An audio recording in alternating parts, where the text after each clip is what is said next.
Hi, I'm Kelly Thompson and I'm a leadership coach. And today I want to talk a little bit more about a mantra I've been practicing lately, and that is choosing confidence over conformity. Now, this has actually bubbled up a whole year later after a conversation that I had at a coaching event, actually, with one of my fellow coaching peers. She actually does coaching and coaches people on dress and style and all sorts of fun stuff. And she asked me, because she was practicing some of her stuff, she goes, "Well, what is your style?"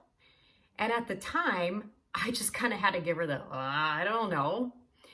And as we dug deeper into the I don't know question, one of the things that became really obvious to me, and something that I've really been thinking about for several months now, to be quite honest, is my whole life, I don't even know what I want to wear because for most of my life, I've been wearing a uniform.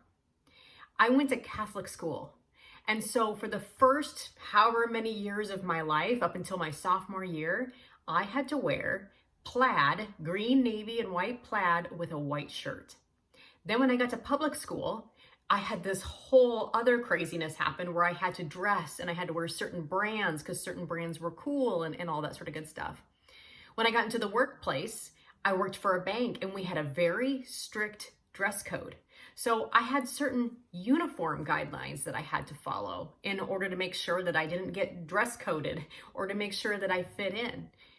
And one of the things that I realized was this was actually serving as a much larger metaphor in my life. That my whole life I'd been wearing a uniform. My whole life I've been guilty of choosing conformity because it's easy, because it helps you fit in, because it helps breed acceptance. And I think as women, we've all been taught, whether we realize it or not, what conformity looks like. We've all been told messages of what it means like, what it looks like to conform. And some of the things that my women clients tell me, some of the messages that they've heard, some of the messages that I've heard were things like, don't be too emotional. Act more like a man to be successful. There's certain jobs that women just don't do. You need to follow this agenda, or you need to follow this prescription, or you should choose these types of careers because they have the best work-life balance. And whether we realize it or not, there's all sorts of unconscious messages that we hear that we tend to internalize and we don't really think about. And I believed a lot of those messages. Like, I'm not immune. I believed that there was a certain safe path to success. And if I worked at a stable company, then I would be happy and successful. But I never really stopped to question all of those years why I always just kind of felt like, gosh, like there should be something more. Like I should kind of be grateful for what I have, but I always feel like there's something bigger out there. I was just kind of falling back to what felt comfortable. I was falling back to my uniform and I was falling back to conformity. And one of the things that I've been practicing in my own leadership coaching practices and helping women do the same is how can we instead choose confidence over conformity? Because what I've realized is that all of those years wearing a uniform, it made other people really happy. But I was working really hard on pretending and perfection and conforming just to make sure that I wasn't going to upset somebody else too much because I was so afraid I would disappoint someone. Well, all that pretending, all that perfection, all that conformity is really exhausting. And one of the things that I've noticed in myself, and one of the things that I notice in women too, as we coach together, is that all that light, all that radiance, it just totally dims. And it sucks our energy because we are not using the true gifts that God has put us on this earth to do. We let our true career dreams kind of fall aside because we're taking the safe path or the path that we've always been taught or the one that we should do.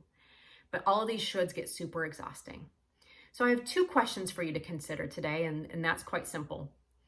Two questions I love to ask my clients. What messages have you always been taught about success?